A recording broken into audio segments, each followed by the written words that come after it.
தன்னுடைய பிறந்த நாளுக்காக வாழ்த்து பெறதுக்காக நொங்கை எடுத்துட்டு வந்து விடுதலை சிறுத்தைகள் கட்சி தலைவர் தொல் திருமாவளவன் அவர்கள் கிட்ட கொடுத்து வாழ்த்து பெற்ற தொண்டர் பாத்தீங்கன்னா ஒரு பொன்னாடைய போத்தி இருந்திருக்காரு. அந்த பொன்னாடைய மறுபடியும் எடுத்து அதே தொண்டருக்கு போத்தி அழகு பார்த்திருக்காரு தொல் திருமாவளவன் அவர்கள்.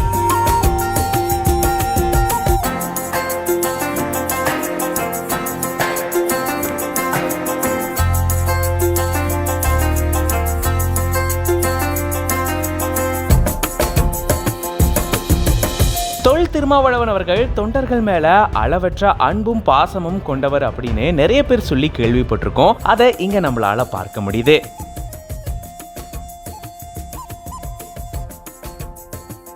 தொல் திருமாவளவன் அவர்கள் பாத்தீங்கன்னா நுங்க விரும்பி சாப்பிடுவாராம். அதுவும் கோடை காலத்துல இது ரொம்ப ரொம்ப நல்லது இல்லையா? அதனாலதான் இந்த தொண்டர் பாத்தீங்கன்னா தன்னுடைய பிறந்த நாளுக்காக இந்த நுங்க எடுத்துட்டு வந்து தொல் திருமாவளவன் அவர்கள் கிட்ட கொடுத்திருக்காரு. விசிகா முன்னணி பொறுப்பாளர் ரா கிட்டோ அவர்கள் தன்னுடைய 51வது பிறந்த நாள் விழாவை கொண்டாடி இருந்திருக்காரு.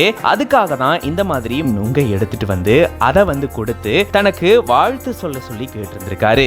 நள்ளிரவு 1 மணி இருக்கக்கூடிய சூழல்ல இந்த மாதிரி பொன்னாடைய தொண்டர் ஒருத்தர் போர்த்தி விட அந்த பொன்னாடியவை எடுத்து அந்த தொண்டருக்கு போர்த்தி விட்டு பிறந்தநாள் வாழ்த்து தெரிவிச்சிருக்காரு தொல் திருமாவளவன் அவர்கள். அது மட்டும் இல்லாம தொண்டருடைய பிறந்த நாளுக்காக மற்ற தொண்டர்களுக்கு இனிப்புகளை தொல் திருமாவளவன் அவர்கள் வழங்கி இருந்திருக்காரு. அந்த அளவுக்கு அன்போடையும் பாசத்தோடையும் தொண்டர்கள் கிட்ட இவரு நடந்துக்கிறாரு. அதை சொல்லிதான் இப்போ தொண்டர்கள் இந்த வீடியோவை அதிக அளவுல பகிர்ந்துட்டு வராங்க.